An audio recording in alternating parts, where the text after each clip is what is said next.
Okay, Rabbi Isai, let's do this. Bracha on Schnitzel. Bracha on cheesecake. What's the bracha on sushi? What's the bracha on choelent? I was thinking about wearing a helmet tonight because I think we might get some cheers flying. But let's get involved. I mean, aren't these questions so obvious? The only question is which bracha is the obvious answer. So let's go on, yeah? So there's a Mishnah in Brachos Mem Dalet and Aleph. The Mishnah says that if you make a bracha on the ikar, it patters the tuffle. Now it's important to note, some people don't chap what's going on here. What's going on is, it's not that you don't need a bracha on the tuffle. It's not that if you make a bracha on the ikar, now the tuffle doesn't need to make a bracha. I made a bracha on the bread, now I don't need to break a bracha on the chicken. That's not what's going on. Rather, you make a bracha on the ikar, and that bracha covers the tuffle. When you made a bracha on that bread, that bracha covered the chicken as well. So that's just always important to know with the ikar and tuffle. It's not that you're only making a bracha on the ikar and you're not making a bracha on the tuffle. You're making a bracha on both. The way that you do that is by making a bracha on the ikar and it covers both. Fine. Now, there are various types of ikar and tuffle. I want to just put off the bat. Let's try to make ourselves all equal, and then we can start throwing chairs at each other. So, there are three basic types of ikar and tuffle. The three basic types is number one, what I like to call the absolute tuffle. What is an absolute tuffle? That is when you have absolutely no individual interest in having the tuffle. It is purely there to, so to speak, counteract and serve the ikar. What is an example of this? Of an absolute tuffle. So, an example that's brought in the Gemara is having some like bread products after a spicy fish. Or an example that is brought in the Shulchan Aruch. An example that's brought in, for example, in the Mishnah Berurah, having like crackers after whiskey. To counteract the sharp taste of the whiskey, you have these crackers.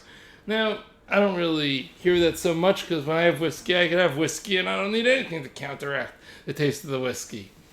I'll tell you an example I saw in the poskim that this is mamash here, which is after hot pepper. Sometimes you'll eat a hot pepper, your mouth is on fire, and now you need to eat some crackers or something like that to like cool down your mouth. In such a case, the crackers are an absolute tuffle. There is no individual interest in having crackers. The sole purpose of why you're eating these crackers right now is to counteract the burning taste of those hot peppers. So that's what we consider absolute tuffle. And the chiddush by absolute tuffle is the ikar patters the tuffle. It doesn't make a difference if the tuffle's mezainis. It doesn't make a difference if the tuffle's even bread, hamoitzi. The absolute ikar will pater the tuffle.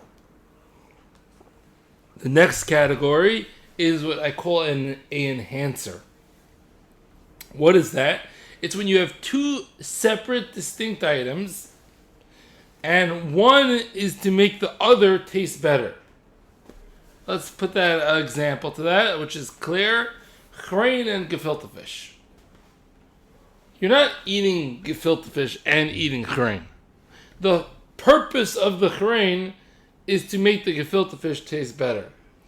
But it's not merely counteracting a sharp taste of the gefilte fish. You enjoy the taste of the chrein as well. But it's clear as day that the chrein is there to serve the gefilte fish. So that's a nice example. One is clearly serving the other. In such a case, you make a bracha on the ikar, and it patters the tuffle. However, there's an exception. If the tuffle is one of the chamisha dogin, the 5 grains, then you're going to make a mezainis on it as well, meaning you're going to make both. So if the absolute if the enhancer is a mezainis, then you get 2 brachas. Okay, and once again, we're talking about 2 distinct items.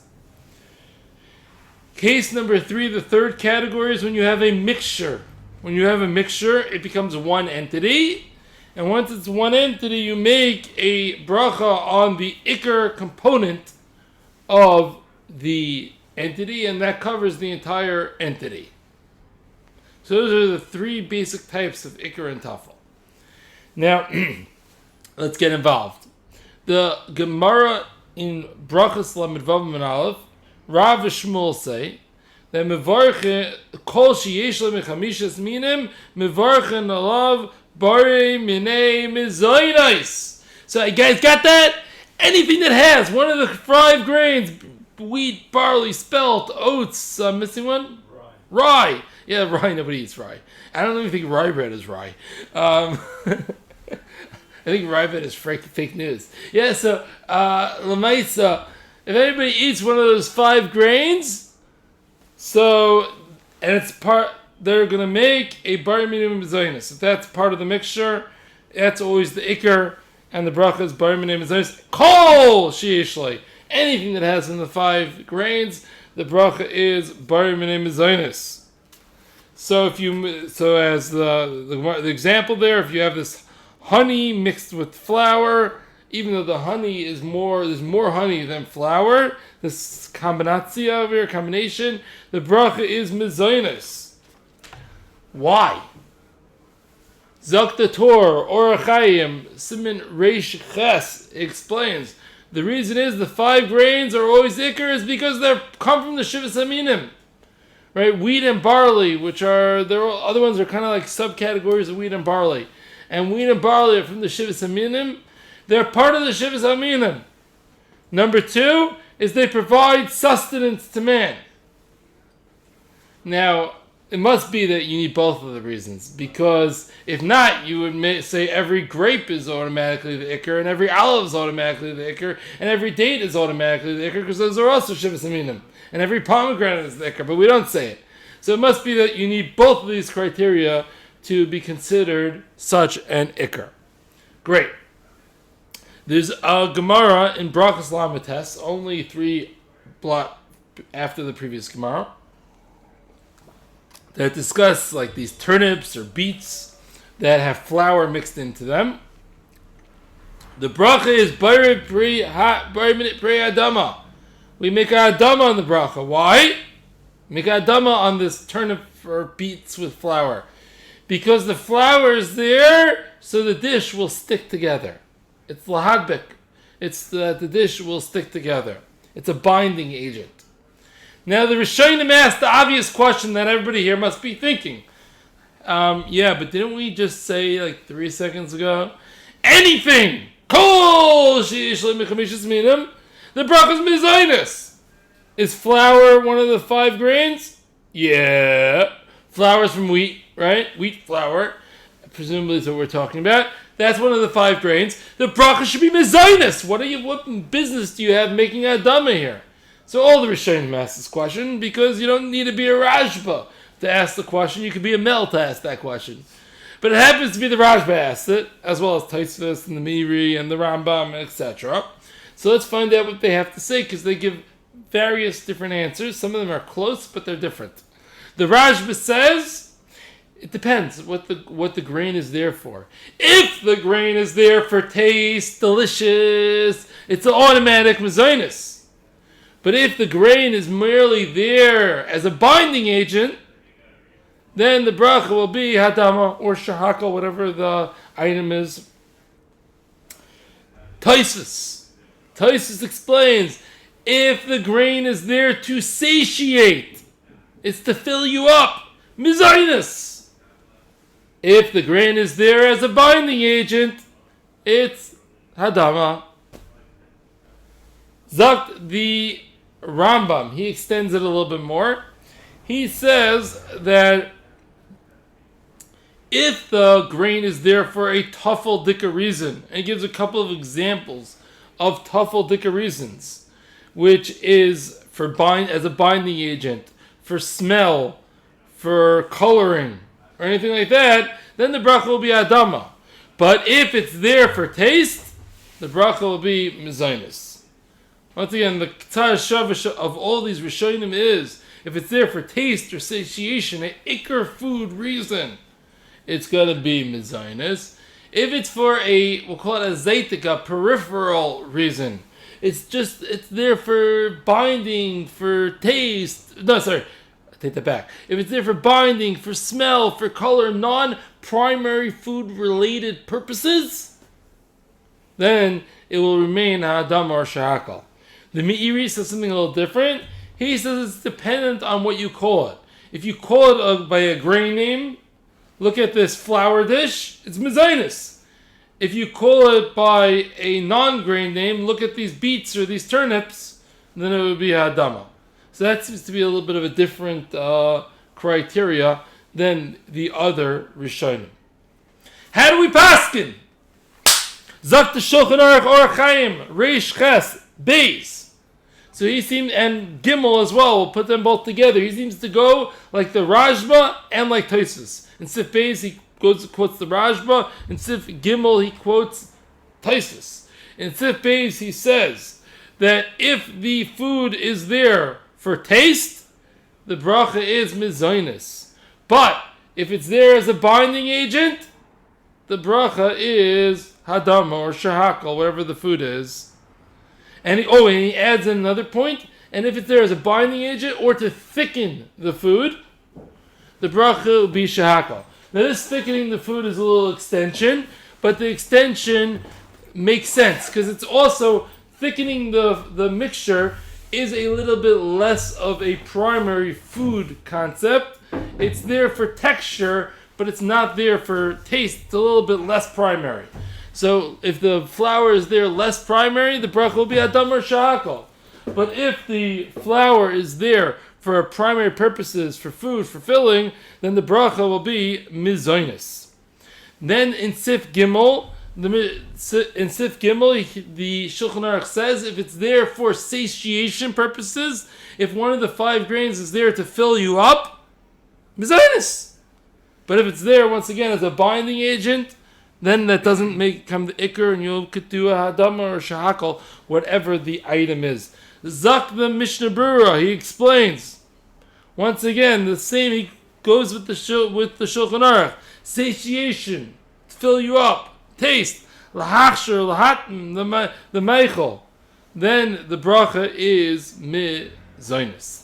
Let's give an example. What do we mean as a binding agent? I just want to put an example out there that we'll understand. Apparently, they add flour into the gefilte fish roll. When they make gefilte fish, they add flour.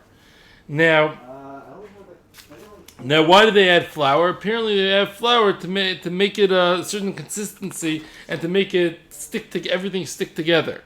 So that's a binding agent. And therefore, the bracha on gefilte fish will be shahakal, even though one of the ingredients is flour. The Chut Shani quotes the Avnei Nezer. And the Avnei Nezer, who quotes his mother, the mother of the Avnei Nezer, who says that grain is often added to a dish to soften or harden it. And therefore, the Avnei Nezer says, if that's the case, if you add flour into a dish to soften or harden it, that's considered texture purposes, and that it would be, the flour would be the tuffle, and the bracha would be the shahakal or the dama, whatever the mixture is. So there's an extension beyond. The Shulchan Aruch said binding and thickening. This is a new extension. Once again, it's texture based, so that's why it's in the same category of non-primary, but it's not just thickening or attaching, it's also to soften or to harden. That would also be considered non-primary, and it would still be adam or shahaka. Fine. So that is the mother, that's really the chutcha, that's the Avnei Nezer. Now, what adding flour to soup? Apparently some people add flour to the soup. Why do they do that? So most people, the reason why they add flour to the soup is to thicken the soup. Some soups taste better when they're thicker. The texture is better when they're thick. So if you're thickening the soup, that's really included in the Shulchan Aruch, to thicken, and therefore that soup will still be the shahakal or adama, whatever the soup is. Now, I'm sure there's some people that are adding flour to their soup because they want their soup to be more filling. You know, they don't want to have to make so much other food. They want their family to fill up, or let's say it's a yeshiva, they want the bachrim to fill up on some soup, right? Save money on the rest of the food. So if that's your intention, for them to satiate, then the bracha would be mezainis. Whose intention do we follow? Zat the chutshani, we follow the intention of the one making the food, not the one eating the food. And by the way, it's meduyik, because they're always discussing why was the grain added. It doesn't say why are you eating it with the grain. It always wonder why is the grain added. So you see, it seems to be meduyik that we're going to follow the reasoning of the chef. Now let's get controversial. What's the bracha on Schnitzel, by the way?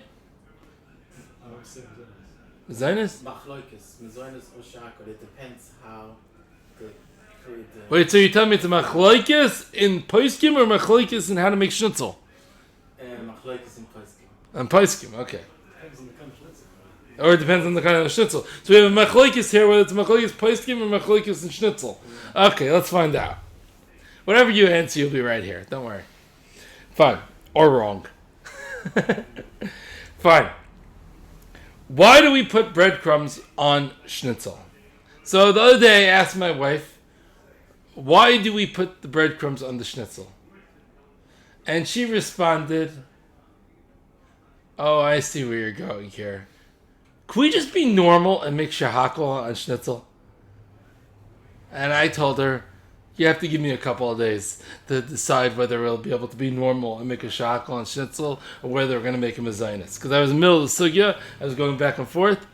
So what did my wife answer? Why do we add breadcrumbs to the Schnitzel, to the chicken? So my wife said, so the kids will eat it. Now, why are the kids going to eat the Schnitzel with the breadcrumbs as opposed to not eating the regular chicken plain? Answer, because it tastes better. Much better. It tastes much better. So it tastes better. Now, from anybody who's learned the Shulchan Aruch, tastes better means, and the Mishnah Berurah Shulchan Aruch, that's the reason that it should be mezainis. You add one of the 5 grains, so it tastes better. Mezainis. Seemingly open shut case. And I'm going to say furthermore, besides taste, this depends on who's making it and in what scenario. Certainly in institutions, I think this is a thing. Houses, it depends on the style of the house. I imagine one of the reasons to make schnitzel as opposed to just plain chicken is that the breadcrumbs are filling also. And, they'll eat less chicken if it's breaded than if you just gave pure chicken to eat. I assume. Because I assume it's going to go further. You're going to get somewhat filled by the crumbs. So if that's the reasoning, and once again, some places that will be the reasoning and some places that won't be the reasoning, but if that is the reasoning, that's another reason to make him a Zionist. So the chayra, it seems to come out here, the bracha is going to be mezainis. Fine. So that seems pretty clear from the way that I eat my schnitzel. Zat Rav Yashiv, the bracha on schnitzel is mezainis. Zakt Reb Chaim Kanievsky, the bracha on schnitzel is mezainis. Now, I would be nice if the sugya ended over here, but it doesn't. There are various poskim who say that the bracha on schnitzel is shehakol. Now, why is that? So, first person I want to bring up, the earliest posik that I know of to say that schnitzel is shehakol. The Or L'Tzion says that schnitzel is shehakol because it's just done so it doesn't stick to the pan. If it's only mezainis if it's done for taste or satiation. But since schnitzel is breaded so it doesn't stick to the pan, therefore the bracha shehakol. Huh? I don't know what that means. That it's done so it doesn't stick to the pan. I'm not really sure what the Metzias in the Or L'Tzion schnitzel and the Or L'Tzion's pans. But one thing you actually see from the Or L'Tzion, it's the exact opposite. Meaning, I think the Or L'Tzion is a raya that the bracha is mezainis.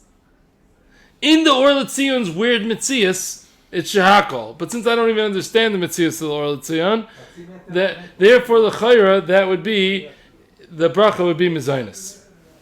Now, Zat Reb Vazner, and he had our Metzias, he says the bracha is shehakol.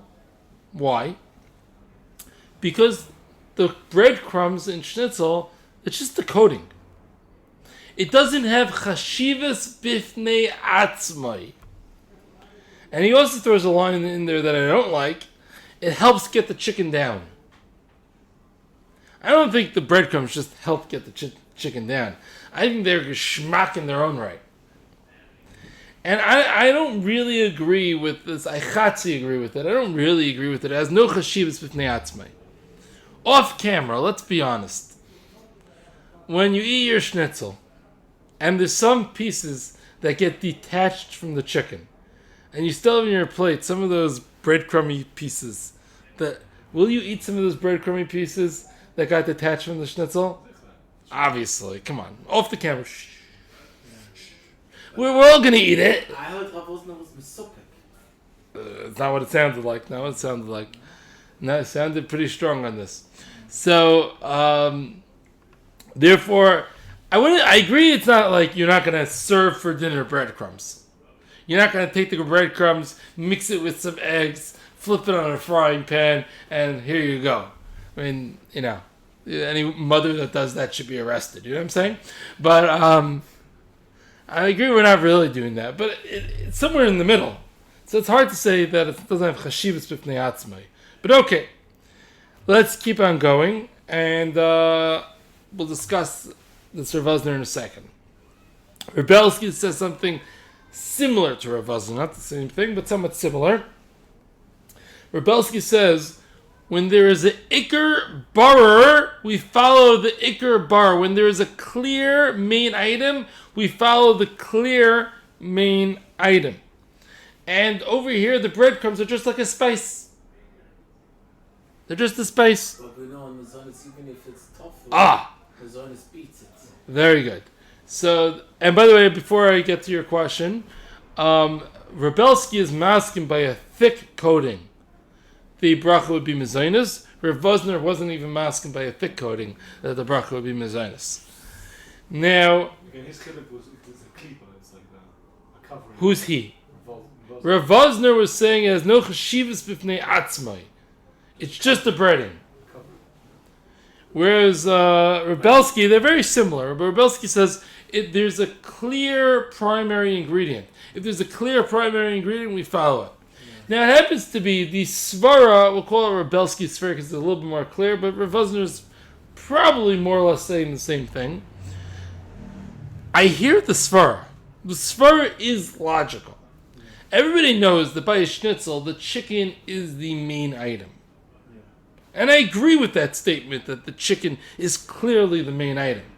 My problem with Rebelsky and Rav Wosner is if you look at the Shulchan Aruch, and you look at the Mishnah Berurah, and you look at all those Rishonim, the Rashba, the Rambam, Tosfos, you will not see this chiluk that they're making.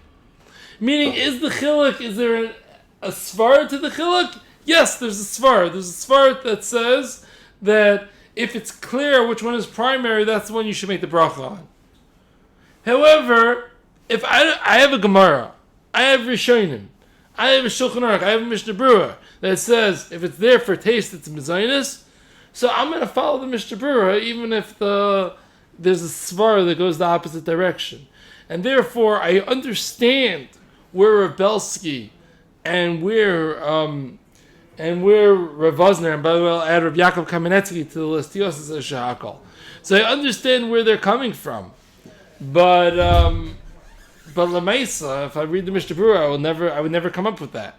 And therefore, the pashtus, I think, is certainly to make a mezainis. Because of the tough mezainis beats. Anything that's, mezainis that is there for taste always gets the bracha. I just want to throw out the Rav Moshe because there's two different things that are quoted in the name of Rav Moshe. So we got to quote them. The more famous quote of Rav Moshe is if it's there to give taste to the chicken and make the preparation easier, then the bracha is shahakol. So I don't really understand what that means. Make it easier to prepare, I don't know what that means exactly. I'm not really sure what that means. But to give taste to the chicken, the bracha would be shahakol. That once again sounds like it's going against the Mishnah Berurah. But sarachin, I don't know. But that is the more famous quote. The Rivers Ephraim quotes were forced from first from Chicago, who's a big Talmud of Rav Moshe.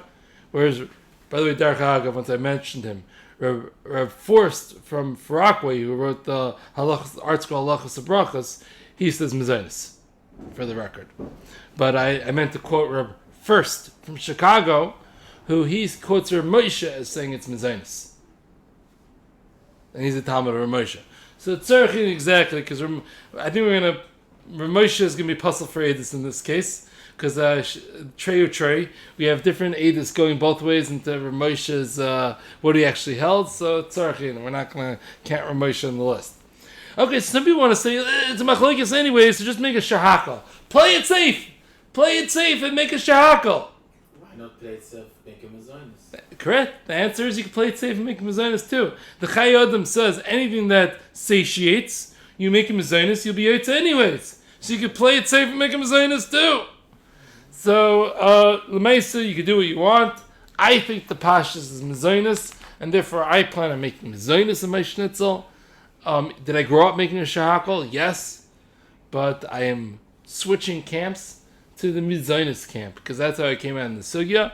But once again, even though I think shahakal seems wrong to me, but L'maisa, there are big names that are backing the shahakal, even though it seems very questionable for me.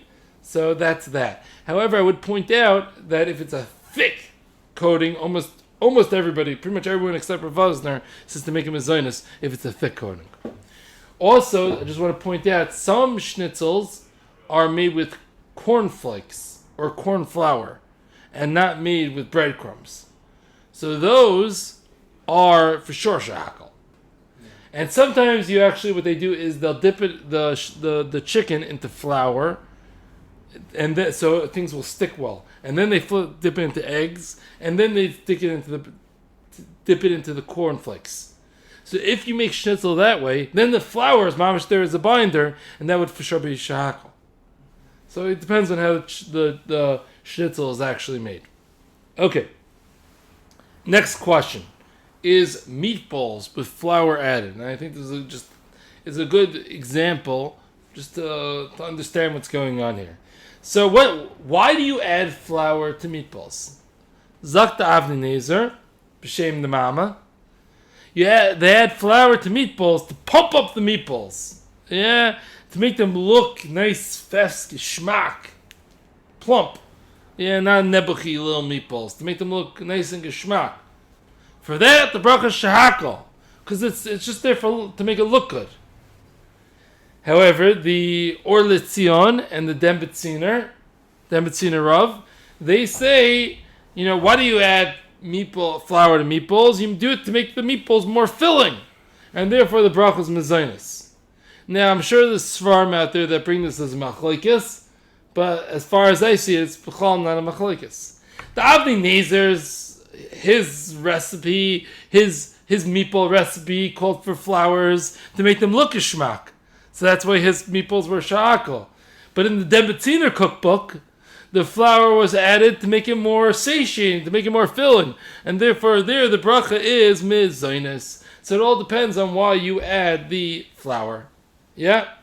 It can be done on all the things you make at home, but if you buy from a store, then you have to work on... So I think when you buy from a store, like a takeout store, it's usually, I think they care less about whether it's going to be filling. It's probably more about how it's going to look. That's what I would assume. You have to be done on their intention. Yeah, you have to done on their intention. So their intention is probably going to be however it's going to look better. They're probably not... Most people aren't cheshbing when they're buying... I like buying meatballs from that store because it's filling... Like, I don't think they have that intention, I'm assuming. But a yeshiva who has a budget and wants to get away with making less meatballs... So wants their meatballs to go further, there probably satiation, obviously depends on which yeshiva, but I'm sure satiation is often part of the calculation. Fine. Cheesecake. So cheesecake with a thick crust for sure mezainis. What about cheesecake with a thin crust? So when it's baked together, so l'chayra, once again, the bracha is going to be mezainis because you're combining two things. Pashtus, the Mishnah Berurah goes with anything that's baked together becomes one entity, and if it becomes one entity, you have mezainis in there. It's probably going to be mezainis, but it's not so pashut. If it's there for taste, which I think it usually is, or satiation, which I think is less likely, therefore, then the bracha is going to be mezainis. But if it's there to just hold the cheese together, so Moshe says the bracha is going to be shahakal. Now, I don't think that's normally the case. It depends how you make the cheesecake. If the whole cheesecake and underneath is the so in economy, so that's just to hold, but sometimes the cheesecake. So it's mitzias depends. Flour cheese, so then he makes it mezainis. No? Shmuel Kamenetsky says you make two brachas. Now, I don't understand the Shmuel Kamenetsky saying two brachas because if it's baked together, it's one item. It could be Rebbetzin Kamenetsky's recipe for cheesecake is the type that doesn't get baked together. They don't all get baked together. I was thinking maybe maybe they make cheesecake without baking it together. I'm not sure, but then again, I remember reading a different thing that she's like one of those really health people. So I don't know if she made cheesecake. I'm not if she makes cheesecake. I don't know how that works. Okay, I am the Kamenetsky house. Okay, so let's get further. What is the bracha on sushi? We're knocking down one topic after the next. What's the bracha on sushi? So when there's a mixture, we generally make a bracha on the ikar and a pater is the tafel, right? So I heard 4 different arguments about what the bracha should be on sushi. So for me, it was pretty obvious. Some are deep fried. Oh no, the tempura, that's going to be much easier. The tempura is going to be more pasha that it's mezainis. But without the tempura, let's just general. So we generally treat mezainis as the almost automatic ikar, right? However, the rule is when we have one of the 5 grains, we treat the mezainis as the ikar. Rice is not one of the 5 grains. So therefore, that klal of always mezainis does not apply to the rice of sushi. So why do we actually make mezainis on rice? Huh? So we're going to get to that point also.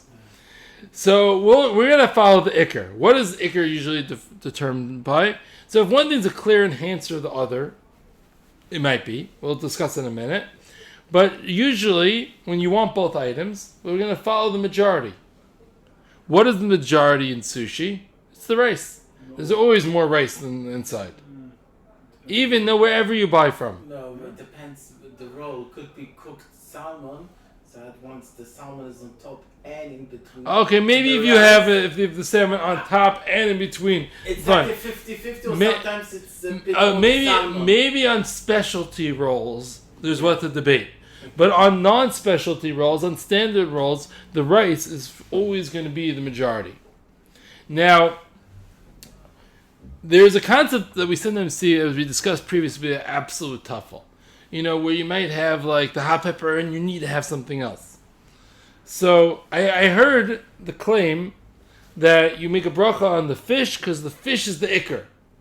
Now I'm trying to understand what that means.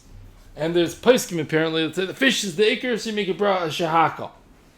Now I don't understand that. Because if it was true, I understand when you have that salty fish of the Gemara, or when you have the hot peppers, that's the ikar. But that's not what's going on when you have sushi. When you eat sushi, you're not eating the rice to counteract the taste of the fish. You're eating the rice because they taste geschmack together. They're finding it's more like the gefilte fish in the chrein. Oh, so if it's the gefilte fish in the chrein, so we'll get there in a second, maybe. Although that's when you have 2 distinct items, gefilte fish in the chrein. The question is sushi 2 distinct items? I don't think so. I think it's one item, one entity. We'll get there in a second. So, but if it's a absolute tuffle, so yeah, in economy you'll follow it. But that's not what's going on with sushi. It's not an absolute tuffle. You aren't absolutely, just counteracting the taste of the fish. That's not what's going on when you eat sushi. B'chlal. You like the taste together. It's geschmack. Yeah. So, you know what? Or you want to have both. Okay, we're going to actually pause the share for a minute for Ma'ariv. and then we'll continue afterwards. So hold on, guys. Okay, everybody says, so continuing with sushi. So what's going to be the bracha? So the Maisa, I saw somebody write that it's shahakol, because the rice is just there to counteract the taste of the fish. I think whoever wrote that either never ate sushi or doesn't know how to eat sushi, because that's not true. In sushi, the rice is part of the geschmack of sushi, and I'll prove it to you, even though it doesn't even need a proof. What's the proof? The proof is whoever eats regular sushi, fish sushi, is also happy having a cucumber roll. Cucumber does not need its taste counteracted by rice. So why are you having rice with the cucumber roll? Because it's geschmack and it tastes good together. So therefore, I don't buy it that it's for counteracting. No way. Apparently, also the word sushi means sour rice in Japanese. A sushi means sour rice? Very good. Interesting. Okay. Now, I want to say furthermore that you want both. So if you want both, what do you go for? You go for the roiv. The roiv is going to be the rice. And that's just the mitzias. Now, I saw a chashuv paisik. No, it's always going to be, sushi, it's always going to be the roiv.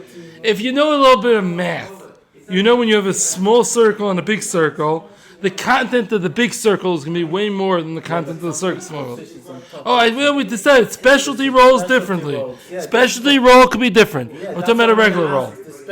Right. So we discussed specialty roll might be different.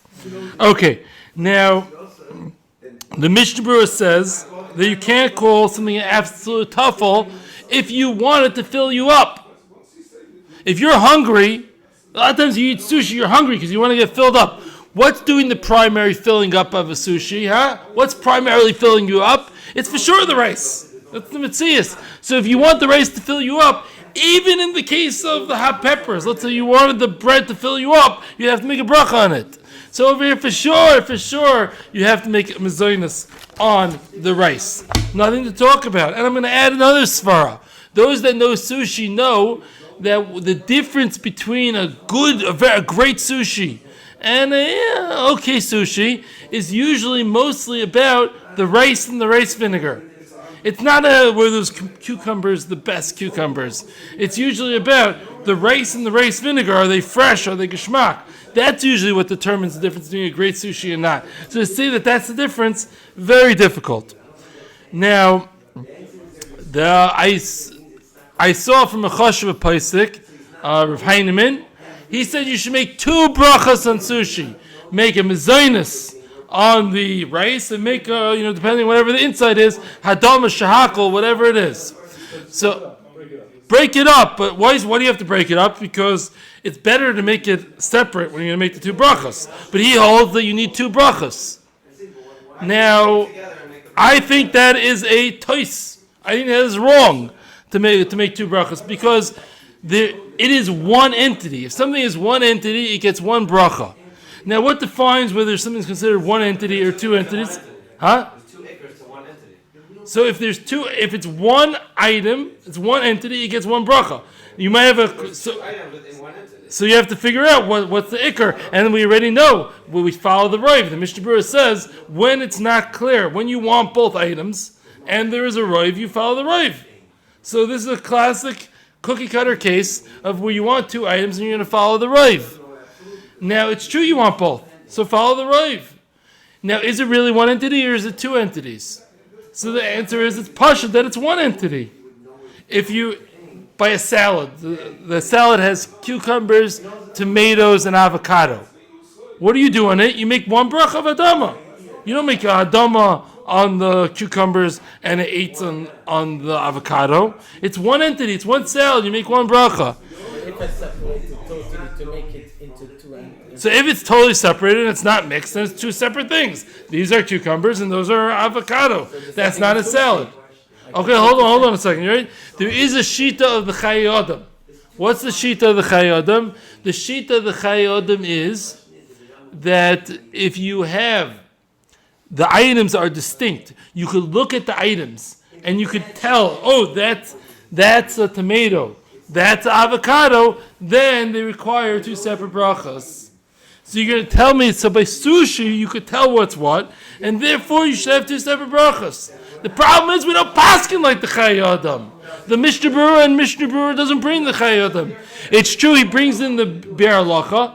The Mishnah Berurah does bring the Chayei Adam and Be'er Halacha, and he says if you want to be machmir for it, okay, you could smash everything together. Don't make multiple brachas. Smash everything together, so even the Chayei Adam be maskim, it's one bracha.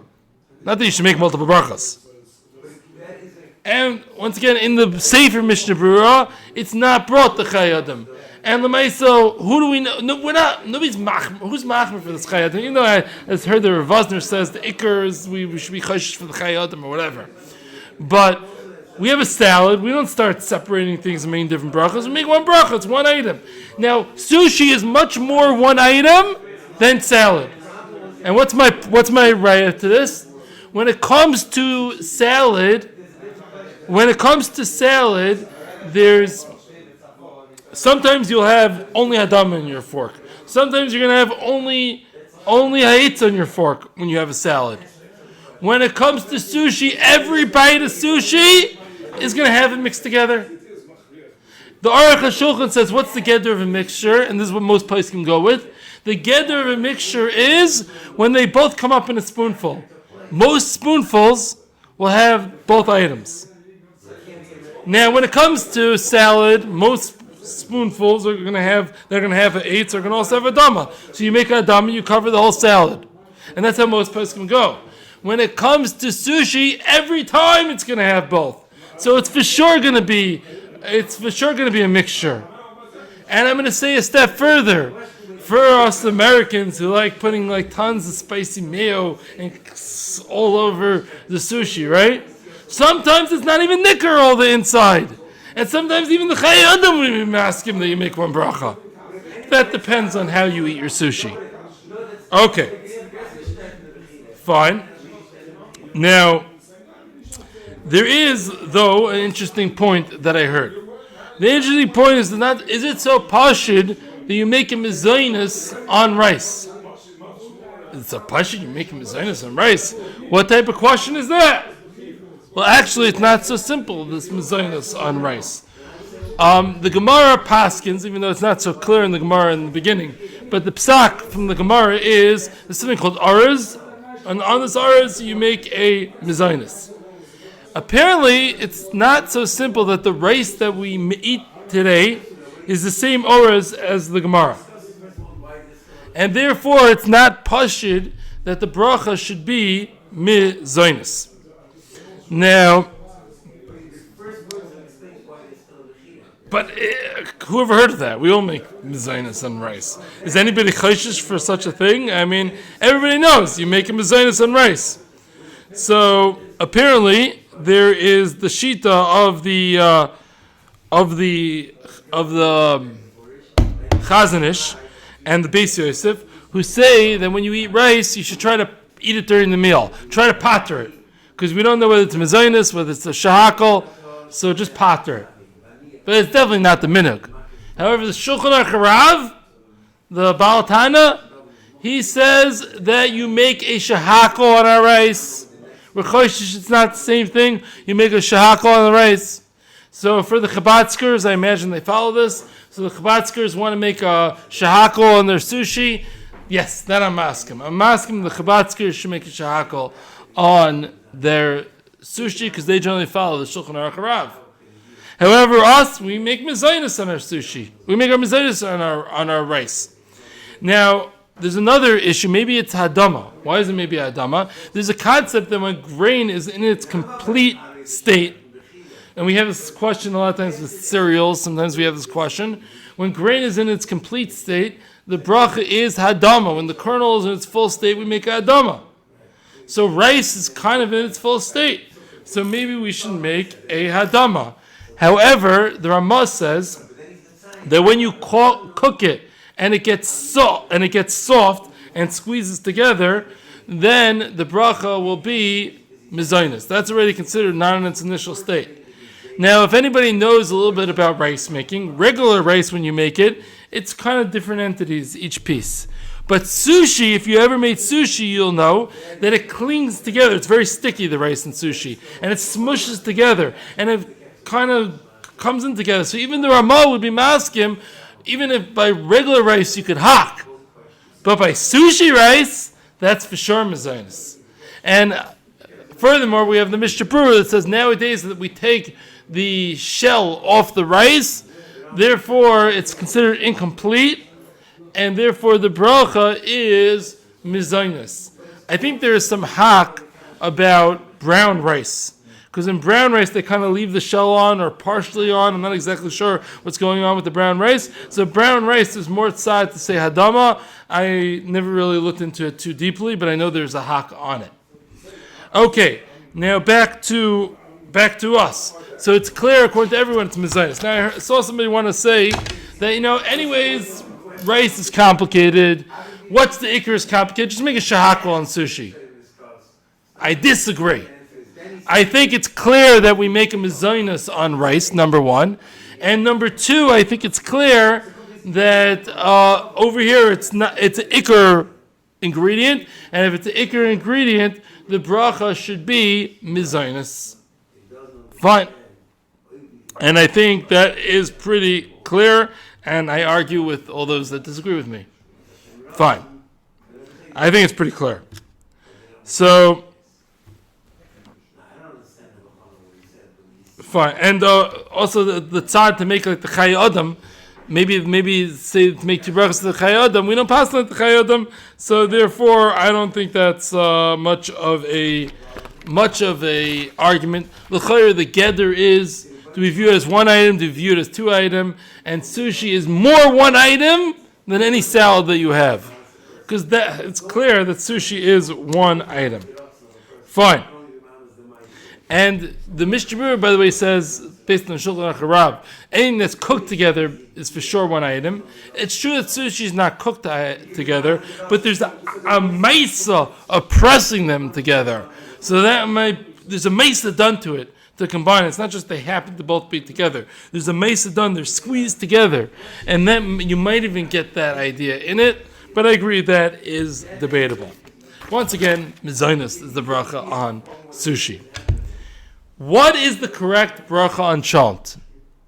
So as we said previously, we said anything that has of the chamesh daganim, anything that has of the 5 grains, the bracha is barei minei mezainis. We said the Shulchan Aruch Rav says anything that is cooked together is one entity and we'll get one bracha. The Mishnah Berurah goes with this. The Mishnah Berurah says anything that's cooked together, one bracha. So if we have the 5 grains and there's a taruvas, pashut one bracha. Do we have the 5 grains? Yeah, barley. If there's barley in the choelent, most choelents have barley. If there's barley in the choelent, is it mixed together? Well, it's a choelent. Even choelent became a term for mixed together. Oh, that place, it's just a big choelent over there. What does that mean? It's mixed together. So if choelent is mixed together, and it's even cooked together, I'm not saying it has to be cooked together, but it's even cooked together, and it has grain, it has barley in it. L'chayra, it should be easy shmizi. Pashit, the bracha should be Bayrei minei mezainis. Now, I don't need roiv. Nobody ever said the mezainis, the chamesh dogim. Nobody ever said the 5 grains need to be roiv. There's no requirement for roiv. It just has to be there. Is it there? Yeah. Why is it there? So, because it tastes good. Okay, mezainis. So if you added your barley just to thicken the mixture, whatever that means, I don't even understand, but I heard the claim, but I don't get it. So if the barley is there to thicken the mixture, then in a chinami, then the bracha would be like the beans or whatever else is the main thing there. In a chinami. I don't know what that means. I think barley's in choelent because it tastes good. But if it is this mitzias, which I don't understand, beseder. Correct, you follow the right probably. Correct. Because you want everything. But if barley's in the everything that you want, then it's mezainis. But if you're telling me, no, I don't actually want the barley. I just want it to thicken. Once again, I don't know what that means. But if that would be true, then I would agree, but I don't think it's true. So I disagree. Okay. Now, fine. Now, I thought this was going to be simple, and that's open shut case. But then I started looking around, and I saw that it's not so simple. Now, most, and the Aruch HaShulchan gave the Geder, if you get, the mezainis is going to be in most spoons, then it's going to be a mezainis in the whole thing. Now, most cholents, barley is very small, and it gets all over the place. Especially you mix the cholent, barley gets all over the place. You're going to get in most spoons, in most cholents, barley in every spoon, or most spoons, and therefore, the Aruch HaShulchan, which is the way that most places go, the bracha is going to be mezainis. Now, it's true the Chai Adam says that if you could distinctly see the different items, as we discussed a couple times already, you'll make a separate bracha on each item. And over here, when you look at a cholent, could you say, oh, look, that's a barley, that's a bean, that's a potato? You could, usually. However, we don't paskin like the Chai Adam. The Chai Adam's not the psak, and if the Chai Adam's not the psak, I don't care about the Chai Adam over here. If you want to be machmir and smash everything together and ruin your cholent, because it's the hate. But the Maisa, we don't actually. The Rabban by the way, I forgot to mention this earlier, asked Rav Elyashiv, should he include in his sefer, he's the halachas of brachas, I think Feldheim. So he asked, should he include in his sefer, your Shemaim should be machmer for the Chai Adam? And Rav Elyashiv said, no, you should not. Because we don't pass like the Chai Adam. Once again, some places are machmer do want to be machmer for the Chai Adam, but Pashtus says no. Definitely you can't go start making extra brachas because of the Chai Adam. And most it gets you to a suffix, and you should try to pater yourself. You can't make all these extra brachas. No way.